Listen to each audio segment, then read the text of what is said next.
अगर आप अखबार खोलेंगे तो आपको काफी डिसअपॉइंटमेंट होगा, क्योंकि दिल्ली हरियाणा रीजन में इतने सारे एक्सीडेंट केसेस हो रहे हैं, है ना। एक्सीडेंट हो जाते हैं, लेकिन जो लोग गिल्टी होते हैं उनको उनका कुछ नहीं होता है। वो आराम से बेल पे छूट जाते हैं, अगर वो लोग ज्यादा पैसे वाले हैं तो। हम्म? इतने सारे एक्सीडेंट्स हम देख चुके हैं। एक बीएमडब्ल्यू का एक्सीडेंट हुआ था, लेकिन जिनने एक्सीडेंट किया था उन लोगों के साथ सब उनको कोर्ट ने कुछ नहीं किया, बाइज्जत बरी कर दिया। ऐसी बहुत सी चीजें जब हम लोग ऐसी बातें सुनते हैं तो हमें बहुत बुरा लगता है ना। हम सोचते हैं कि भाई हमारे देश में जस्टिस है कि नहीं है, हमारे देश में जस्टिस है कि नहीं है। लेकिन उसका दूसरा पहलू भी है। अगर आपकी गलती नहीं है, आप गाड़ी चला रहे हैं, कोई गलत रास्ते से गलती से आपके सामने आके मर जाता है, फिर आप क्या करेंगे? अगर आप अगर आपको एक क्रिमिनल ठहराया जाता है, तब आप क्या सोचेंगे? क्या बोलेंगे, नहीं नहीं मैंने मारा है, मुझे जस्टिस चाहिए, मुझे फांसी दो? क्या हम ऐसा बोलेंगे? नहीं, हम पूरी कोशिश करेंगे कि हमें सजा ना हो। अच्छे से अच्छा वकील करेंगे कि किसी तरह यहां से हम लोग बच निकले। हम्म? आज से लगभग 3 साढ़े 3 हजार साल पहले दाऊद राजा के साथ कुछ ऐसा हुआ था। उसने कुछ ऐसा कर दिया था। हम्म? और जो किया था उसके बारे में वो हमें बताता है। और उसने जो किया था हम सबको पता है, वहां पर जाने की आवश्यकता नहीं है। लेकिन करने के बाद जो उसने किया था, उसको पता था कि वो गलत है। लेकिन गलती करने के बाद जब जब उसका सामना एक प्रॉफिट आया उसके सामने, उसने फिर बताया कि राजा, तुमने ये किया है, ये गलत किया है। तब उसको पछतावा हुआ। और जब उसको पछतावा हुआ तो स्कॉलर्स कहते हैं कि उसने ये भजन लिखा, भजन 51, साम 51। और ये बहुत ही अच्छा साम है, क्योंकि इसमें हम देखते हैं कि बहुत सारी चीजें वो बताता है। तो यहां पर वो शुरुआत करता है ये कह के कि हे परमेश्वर, अपनी करुणा के अनुसार मुझ पर अनुग्रह कर, अपनी करुणा के अनुसार मुझ पर अनुग्रह कर। उसने गलत काम किया है, उसने गलत काम किया है, वो मान रहा है। लेकिन वो कोई एक्सक्यूज नहीं दे रहा है।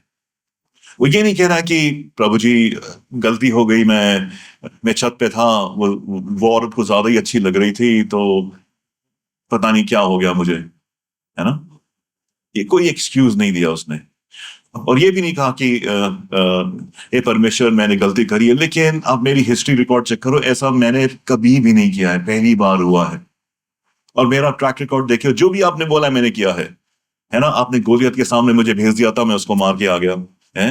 आपने जो जो बोला मैंने किया, बस एक गलती हो गई, इसको तो थोड़ा सा कर दो। मतलब क्या बेसिस है कि किसी तरह जो जो मैंने अच्छा किया है उसको देख के जो मैंने बुरा किया है इसके ऊपर आप नजर हटा दो। नहीं, वो क्या कहता है, अपनी करुणा के अनुसार, अपनी दया के अनुसार। क्या कंपेयर कर रहा है कि परमेश्वर आप बहुत दयालु हो, आप में बहुत करुणा है, आप उसके अनुसार मुझ पर अनुग्रह करो। और अनुग्रह एक ऐसी चीज है जो हम कमा नहीं सकते हैं, वो एक भीख होती है।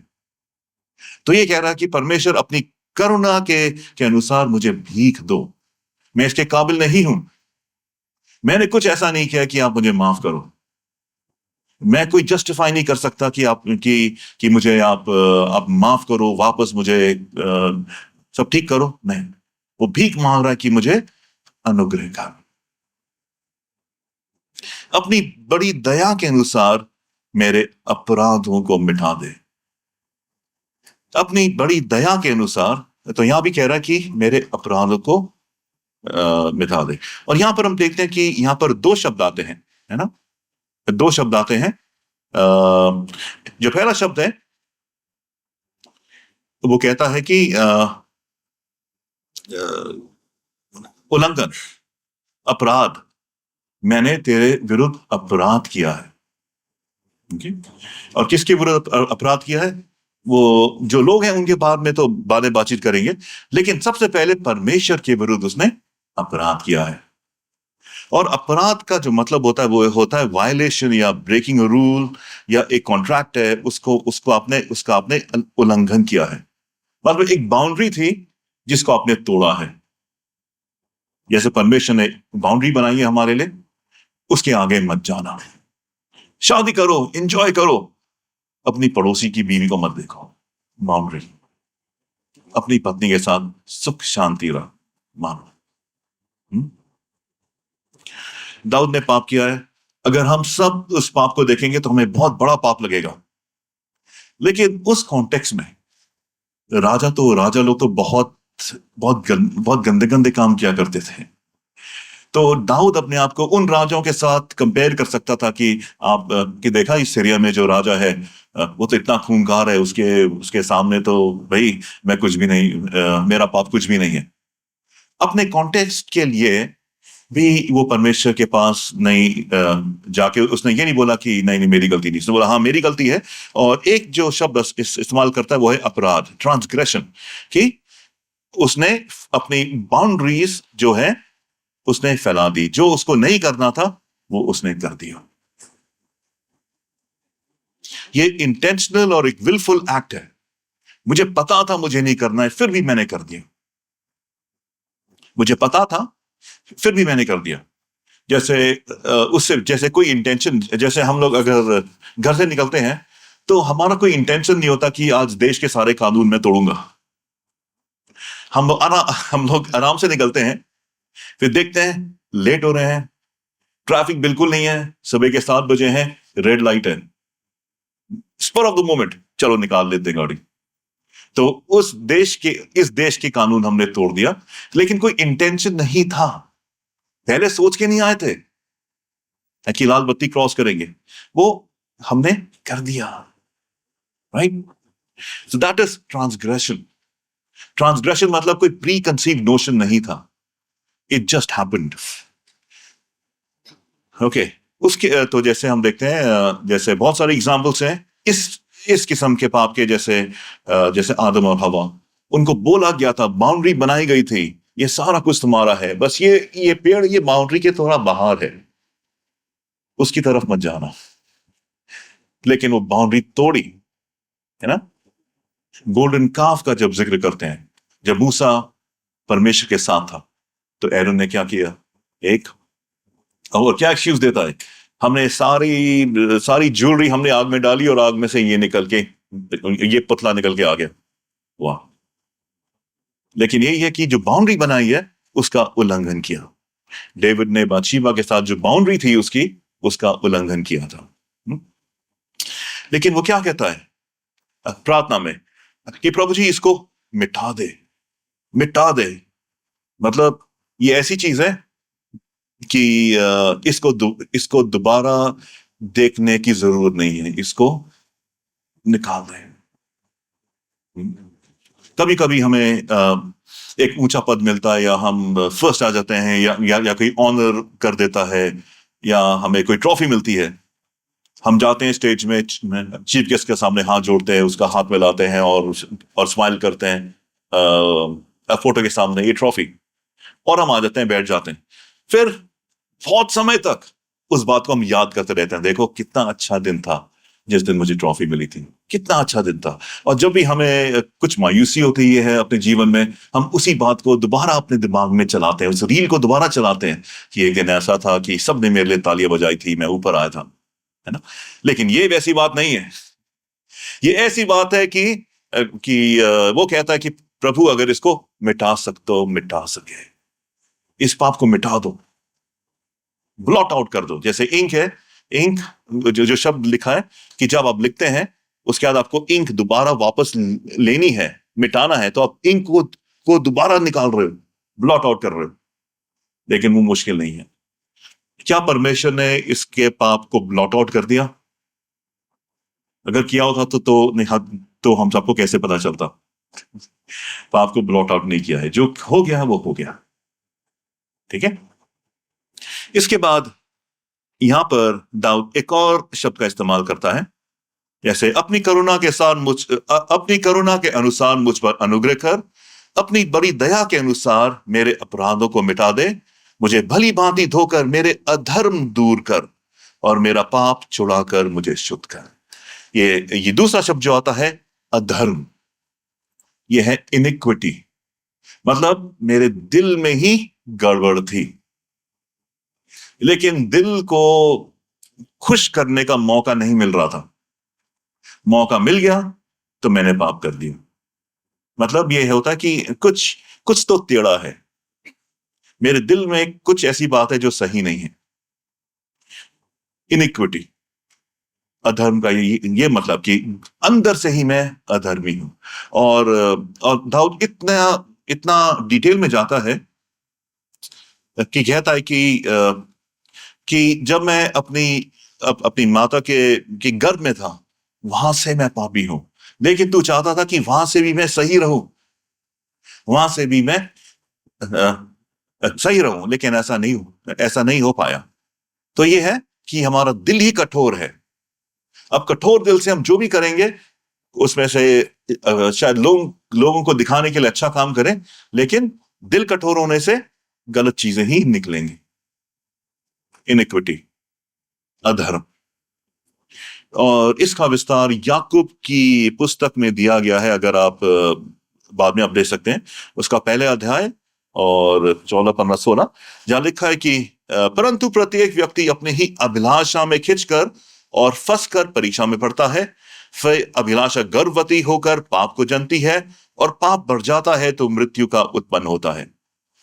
हे मेरे प्रिय भाइयों, धोखा ना खाओ। तो यहां पर क्या हो रहा है, इसको मैं कहता हूं लॉ ऑफ द 4 Ds। सबसे पहले होता है अभिलाषा का जन्म हमारे जीवन के अंदर, या desire. First D is desire, हमें कुछ डिजायर करते हैं, है ना। फिर हमें परमेश्वर के वचन से चेक करना चाहिए कि जो डिजायर है वो सही डिजायर है कि नहीं, है ना। आपको कार चाहिए, ठीक है, अच्छी डिजायर है, गुड, लेकिन मैं कैसे हासिल करूं? क्या मैं पैसे जमा करके हासिल करूं या चोरी कर लूं, है ना। या तो डिजायर है, लेकिन हमें चेक करना कि वो डिजायर सही है कि नहीं, है ना। जब डिजायर हो जाती है, जब जब मैं उसमें पूरी तरीके से उसमें हूं मैं, उसके बाद मैं डिसाइड करता हूं कि मुझे वो पूरा करना है कि नहीं। परमेश्वर का वचन कहता है मत कर, लेकिन मेरा मन कहता है और कर, और मैं फिर डिसीजन लेता हूं। तो फर्स्ट इज डिजायर, उसके बाद डिसीजन। ओके, जब मैंने डिसाइड कर लिया है, उसके बाद मैं कर्म कर लेता हूं, which is the deed. Desire, decision, deed. जब मैं काम कर लेता हूं, उसके बाद अलगाव परमेश्वर के साथ, और we call it death. Desire, decision, deed, death. और डेथ के बाद हमें पता चलता है, जैसे दाऊद को पता चला, रे मैंने ये क्या कर लिया, but it's too late, it's too late. बहुत देर हो चुकी है। जब आप कर्म कर चुके हो, अब पछताने का क्या फायदा। जब डिजायर स्टेज पे था, तब आपको अपने आप को चेक कर लेना था, क्योंकि डिजायर पाप नहीं होता है, लेकिन क्या कहते हैं, अच्छी डिजायर पे जब तक आप अमल नहीं करोगे, लोग कहते हैं कि डिजायर पाप नहीं होता है उस पर जब तक आप उसको एक्चुअलाइजेशन ना करो तो। लेकिन बाइबल कहती है नहीं, डिजायर भी गलत है ना। हमारे मन के अंदर पाप है, और हम लोग मन के अंदर जो पाप है उससे उसको हम लोग बाहर नहीं आने देते, अपने मन के अंदर छिपा के रखते हैं, है ना। उसको हम छिपा के रखते हैं। जो अधर्म है उसको हम छिपा के रखते हैं कि लोग क्या क्या बोलेंगे अगर मुझसे कुछ गलती हो गई, अगर ये पाप मेरा बाहर आ गया तो लोग क्या सोचेंगे मेरे बारे में। तो हम बिकॉज ऑफ सोसाइटी प्रेशर या अपना पीयर प्रेशर को, ताकि हमारा नाम बेइज्जत ना हो, जो हमारे मन की डिजायर हम अंदर ही रखते हैं, उनको बाहर निकालते नहीं, है ना। उसको सामिस कहता है वो इनिक्विटी है, इनिक्विटी, अधर्म। और उसके लिए वो क्या कहता है, कि जो मेरे पास जो इनिक्विटी है उसको मैं कैसे दूर करूं। वो कहता है जूफा से मुझे शुद्ध कर तो मैं पवित्र हो जाऊंगा। जूफा से मुझे शुद्ध कर। आपको पता है जूफा क्या होता है? जूफा जिससे आप नहाते हैं, लेकिन वो एक ऐसा प्लांट है कि इसकी ब्रांच अगर आप ले लेंगे उससे आप सारा जो खुदरा मैल वैल उसे निकल सकता है। तो क्या दाऊद कह रहा कि अगर आप जूफा से नहाए तो आपके पाप चले जाएंगे? नहीं। आपको पता है कि एक्सोडस में क्या हुआ था? मूसा ने जब इज़राइल के लोग जब फैरो के अंदर में थे, जब वो इजिप्ट में थे और उसने सब कुछ कर लिया और फैरो उनको जाने नहीं दे रहा, तो अंतिम चीज रह गई थी। और मूसा ने क्या बोला था लोगों को कि एक बकरी या भेड़ का बच्चा ले, है ना, और उसमें कोई भी स्पॉटलेस ब्लेम नहीं होना चाहिए, कोई भी स्पॉट नहीं होना चाहिए, बिल्कुल बिल्कुल सफेद श्वेत होना चाहिए। तो स्पॉटलेस नहीं है वो कौन बताएगा? लोग ही बताएंगे, जो कलीसिया ही बताएंगे, जो लोग बताएंगे। वो एक एक करके भेड़ को लेके आते थे, दिखाते थे। वो जो बड़े बुढ़े लोग बैठे रहते थे, हाँ ये भेड़ सही है, ये भेड़ सही है। तो किसी को तो बताना है कि ये भेड़ ठीक है। इसी बात को हम देखते हैं आज के कलाम में मत्ती में कि जब यीशु मसीह, जब ये परमेश्वर का मेमना आया, तब परमेश्वर बोला हाँ ये भेड़ सही है, ये भेड़ बिल्कुल सही है। मूसा को बोला था ये जूफा लेके भेड़ के खून में लगा के अपने घर के द्वार पे लगाए, साइड में और ऊपर, साइड में और ऊपर। और इसी के 1500 साल बाद यीशु मसीह क्रॉस पे लटक गए। अगर आप देखेंगे क्रॉस का शेप, ऊपर खून लगा है, साइड में खून लगा है। ये द्वार है, ये परमेश्वर का द्वार है। जूफा का ये अर्थ नहीं है कि आपके पाप को धो के बिल्कुल सफेद कर दे। जूफा का मतलब है आपके पाप के ऊपर वो इतना गहरा पेंट डाल दे कि किसी को दिखे नहीं आपका पाप, आपको बस खून ही दिखे परमेश्वर का। जूफा का इस्तेमाल किया। तो यहां पर सामिस्ट इसी बात को कहता है कि जूफा से मुझे साफ कर, परमेश्वर के खून से मुझे साफ कर, ताकि मेरा पाप ना दिखे, परमेश्वर का खून दिखे, उसको ढक दे, खत्म कर दे।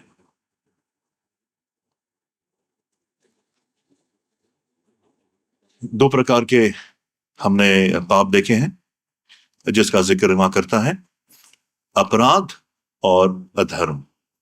अधर्म को मिटा दो। जो अधर्म है, जो मैं गलती करने की सोच नहीं रहा था लेकिन मुझसे हो गई, उसको मिटाने की प्रार्थना है। और जो मेरे अंदर जो जो चल रहा है उसको कैसे साफ किया जाए? जूफा से, परमेश्वर के पवित्र लहू से। इसके अलावा वो साफ नहीं हो सकता है। इसके अलावा साफ करना बेकार है।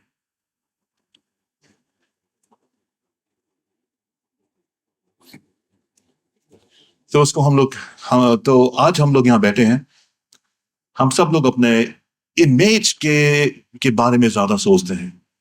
हम लोग ये ज्यादा सोचते हैं कि हमारे अड़ोसी पड़ोसी या हमारे जो जो पीयर ग्रुप है या हमारी कंपनी में लोग हमारे बारे में क्या सोचते हैं, और उनको इम्प्रेस करने के लिए हम अच्छे काम करते हैं। उनको इम्प्रेस करने के लिए या उनके सामने अपने आप को उत्तम दिखाने के लिए अच्छे अच्छे काम करते हैं। लेकिन हमारा कंपैरिजन किसके साथ है? जिसका हमने उल्लंघन किया है, परमेश्वर के साथ। परमेश्वर को इम्प्रेस करना है, लोगों को नहीं, परमेश्वर को इम्प्रेस करना है। तो परमेश्वर को इम्प्रेस करने के लिए क्या करेंगे? जब यीशु मसीह आए थे तो देखा था बाहर बाहर की तरफ से तो लोग बहुत अच्छे हैं, लेकिन उनके हृदय में कालिक है। तभी मत्ती 5, 6, 7 में यीशु मसीह ने पूरी तरीके से बता दिया कि अगर किसी पर गुस्सा करते हो वो मर्डर के समान है। अगर अगर किसी औरत की लालसा रखते हो शादीशुदा होने के बाद, तो जो अडल्ट्री है, अडल्ट्री आपने कर ली अगर उसके बारे में आपने सोच लिया तो दिमाग से मतलब आपका हृदय में ही कुछ कुछ खराब चीज है, कुछ टेढ़ा है, कुछ है जो सही नहीं है, उसको ठीक करना है। वो ठीक कैसे होती है? जब हम यीशु मसीह में आते हैं, अपने पापों को हम लोग यीशु मसीह के ऊपर डाल देते हैं, फिर परमेश्वर एक हमें गिफ्ट देता है, पवित्र आत्मा हमारे जीवन के अंदर, जो हमें बताती है अंदर से क्या सही है क्या गलत है। इसलिए आपने देखा होगा कि ओल्ड टेस्टमेंट में तो 700-800 लॉज हैं, लेकिन न्यू टेस्टमेंट में कुछ नहीं, क्योंकि पवित्र आत्मा आपको बताएगी, पवित्र आत्मा की अगुवाई होगी आपके जीवन में। पवित्र आत्मा आपके अंदर जो छिपा है, जो टेढ़ा मेढ़ा है, उसको सीधा करेगी। सबसे पहले यीशु ने क्या कहा था कि it will convict the world of its sin. पवित्र आत्मा लोगों के पाप को कन्विक्ट करेगी कि आप गलत हैं। तो जब तक पवित्र आत्मा आपके जीवन में नहीं है, आपको नहीं लगेगा कि आप कोई गलती कर रहे हैं। लेकिन जब पवित्र आत्मा आपके जीवन में आती है, भरपूरी से आती है, तब आपको लगेगा मुझसे इस गंदा इस संसार में कोई प्राणी नहीं है। तो दाऊद यही चाहता कि अंदर से मुझे साफ कर। बाहर से साफ करने का क्या फायदा? बाहर से साफ कर देगा, लेकिन मेरा दिमाग तो वही है ना। अगर तो मेरी आंख खींच ले और मैं किसी औरत को बुरी नजर से नहीं देखूं, तो क्या हो गया? अपने दिमाग से तो इमेजिन कर सकता हूं, हाँ, लेकिन मुझे चाहिए सफाई अपने दिमाग में, अपने दिल में, और वो केवल पवित्र आत्मा की भरपूरी से ही होती है। लेकिन कैसे हम लोग पवित्र आत्मा की भरपूरी करेंगे? जब मैं संडे स्कूल में था तो हमारी जो टीचर ने ये बताया था कि हमारे दिल में 2 डॉगीज होते हैं, एक काला डॉगी, एक व्हाइट डॉगी है। आप जिस डॉगी को ज्यादा खाना खिलाओगे वो इतना उतना वो पावरफुल होता रहेगा, है ना। तो अगर हम परमेश्वर के पीछे चल रहे हैं और पवित्र आत्मा की बातें कर रहे हैं, पवित्र आत्मा में चल रहे हैं, तो पवित्र आत्मा का प्रभाव ज्यादा होगा हमारे जीवन के अंदर। लेकिन अगर हम परमेश्वर के पीछे नहीं चल रहे, अगर हम पाप करते जा रहे हैं, तो क्या होगा? वो काला डॉगी है, वो ज्यादा खूंखार हो रहा है। फिर हमारा लाइफ को वही डिफाइन करेगा जो शक्तिशाली हमारे जीवन के अंदर, है ना। तो जैसे आज का सीन था, living wisely in God's spirit. यही है living wisely in God's spirit, कि हम समझें कि पवित्र आत्मा का काम है अंदर से हमें शुद्ध करना, अंदर से जो हमारी सोच है उस सोच को बदलना। बाहर से तो लॉ ने पूरा कोशिश किया, है ना, पुराने नियम में लॉ से बाहर से हम बदल सकते हैं, लेकिन अंदर से नहीं बदल सकते। अंदर हमारे क्या है किसी को नहीं पता, हमें पता है और पवित्र आत्मा को पता है। और पवित्र आत्मा अंदर की तार छेड़ती है ताकि हम परमेश्वर के और करीब आ जाए। और यही न्यू टेस्टमेंट और आजकल की स्पिरिचुअलिटी है, अंदर से साफ। बाहर से आप कुछ भी दिखा दें, उससे परमेश्वर को कुछ फर्क नहीं पड़ने वाला, कुछ नहीं फर्क पड़ेगा। बाहर से आप कितने भी अच्छे काम क्यों ना कर लें, कितने भी मैनेजमेंट कमेटी में चले जाएं, किसी भी क्वायर ज्वाइन कर ले, चर्च में सबसे ज्यादा पैसा दे, ये सब ठीक है, अच्छी चीज है, लेकिन ये आपके दिल को नहीं दिखाती है, या आपके दिल में जो हो रहा है उसके बारे में नहीं बताती है। क्या होता है कि कभी कोई इंसान पाप में पड़ गया, तब पता चलता है हाँ ये तो पहले से ही पापी था, इसका मौका नहीं मिल रहा था, इसीलिए ये ऐसा हो गया।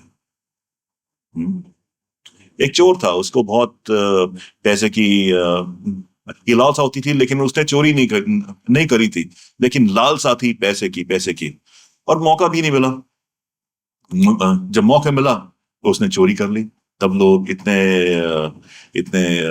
अचंभे हुए कि ये तो भाई इतना अच्छा इंसान था, इसने ये चोरी कैसे कर सकता है। भाई चोर उसके दिल में था, आपको दिख नहीं रहा था, है ना। वैसे ही अगर हम अपने हृदय में जांचे तो हमारे हृदय हमारे बारे में क्या कहता है। हम्म, हमारा हृदय क्या कहता है हमारे बारे में। एक डॉन फ्रांसिस्को का गीत था जो मैं बहुत पहले बचपन में सुनता था और गाता था। उसका उसका जो समरी वो ये है कि मुझे नहीं परवाह कि आपका चर्च कितना बड़ा है, मुझे नहीं परवाह कि आपका स्टीपल कितना ऊंचा है, एंड मुझे नहीं पता कि आपकी कांग्रेगेशन में कितने सारे लोग हैं। बस एक सवाल का उत्तर मैं जानना चाहता हूं, क्या तुम अपनी पत्नी से प्रेम करते हो? रूट ऑफ अ मैन,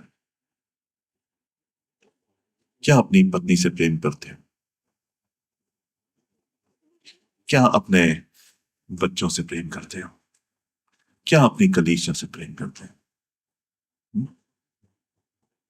बाकी चीज तो कोई भी कुछ भी कह के निकल सकता है, लेकिन अंदर की बात यह है, हमारा पूरा एटीट्यूड, हमारा पूरा लाइफस्टाइल उस कोर चीज के ऊपर बेस्ड है जो हमारा जीवन है, जो हमारा जीवन है।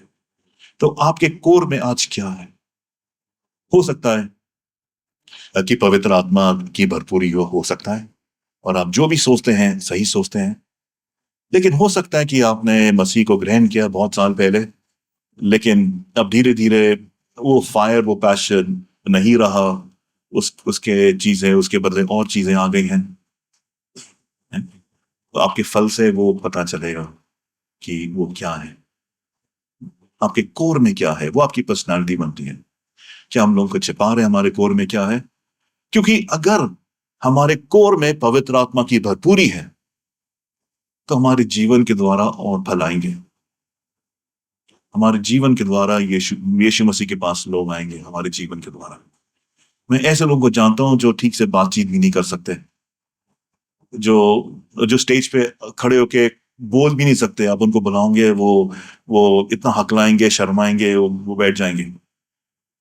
लेकिन वो ऐसे लोग हैं, बस में जाएंगे, दो चार शब्द कहेंगे अपने पड़ोसी से, भाई आप यीशु मसीह को जानते हो? नेक्स्ट संडे वो और उसका पड़ोसी चर्च में दिखेंगे।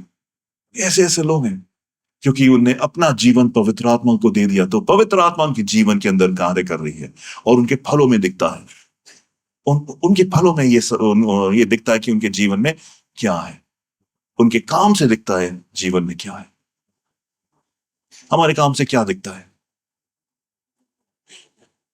रिटायरमेंट की चिंता, बच्चों के जॉब्स की चिंता, बच्चों को अच्छी नौकरी मिले ना मिले, नीट एग्जाम की चिंता। क्या है हमारे खोर में है? क्या है हमारे जो जो हम कार्य करते हैं, उससे पता चलता है हमारे कोर में क्या है। और अगर आपके कोर में यीशु मसीह पवित्र आत्मा की भरपूरी नहीं है, तो हम सब लोग दाऊद के समान इस प्रार्थना को, इस साम को पढ़ें। वो अंत में कहता है कि take not the holy spirit from me, कि जो पवित्र आत्मा है वो मेरे जीवन से ना निकाल। और परमेश्वर ने ऐसा ही किया। परमेश्वर ने दाऊद जैसे इंसान को माफ कर दिया, उसने माफ कर दिया और उसका राज चला। दाऊद और परमेश्वर के बीच में जो अलगाव हो गया था, वो हटके दोबारा से लगाव हो गया, फिर से वो लगाव हो गया। दाऊद सबसे सर्वश्रेष्ठ राजा माना जाता है इज़राइल का, सर्वश्रेष्ठ। और कि अगर आप राष्ट्रपति भवन से, अगर अब इंडिया गेट से राष्ट्रपति भवन की तरफ वॉक करेंगे, तो राष्ट्रपति भवन के सामने एक अशोका पिलर है। अशोका पिलर के ऊपर आप देखेंगे स्टार ऑफ डेविड। हमारा देश ही मानता है कि इज़राइल का राजा दाऊद सबसे सर्वश्रेष्ठ राजा था। तो आपने क्या आप में से किसी ने किसी का कत्ल किया है? नहीं किसी को मरवाया है, नहीं। तो अगर दाऊद के पास होप है तो हमारे पास भी होप है ना। हमारा दिल चाहे कितना भी गंदा हो, हम प्रार्थना कर सकते हैं परमेश्वर से, वो हमें साफ कर सकता है। क्योंकि हम क्या कह रहे हैं कि अपनी करुणा के अनुसार, अपनी बड़ी दया के अनुसार मुझे साफ कर। अपनी करुणा के अनुसार, अपनी दया के अनुसार मुझे साफ कर। आइए हम अपने सरों को झुकाएं, प्रार्थना करें। कुछ समय के लिए आंखें बंद रखें और हम विचार करें अपने दिल के अंदर क्या है, क्या कोर चीजें बची हुई हैं।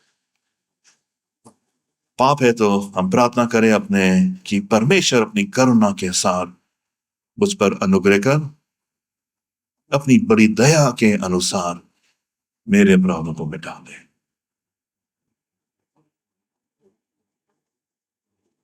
हमारे सर्वशक्तिमान परमेश्वर पिता, हम अपने अपने टूटे निकाले दिल लेके आपके सामने आते हैं प्रभु जी, और ये विनती करते हैं कि आप हमें छुएं प्रभु जी, आप हमें क्षमा करें प्रभु जी।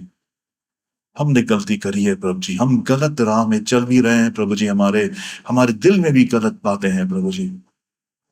लेकिन प्रभु जी हम ऐसा जीवन नहीं नहीं चलना चाहते प्रभु जी, इसको फुल स्टॉप करना चाहते हैं प्रभु जी। यहाँ पर हम बस करना चाहते हैं प्रभु जी। हम चाहते हैं कि हमारा जीवन वैसा हो जैसा आप चाहते हैं प्रभु जी। आपकी पवित्र आत्मा की भरपूरी हम में आए, ताकि वो हमें बताए प्रभु जी हमें क्या कमी है, और उस कमी को हम अपने जीवन से हटाएं प्रभु जी।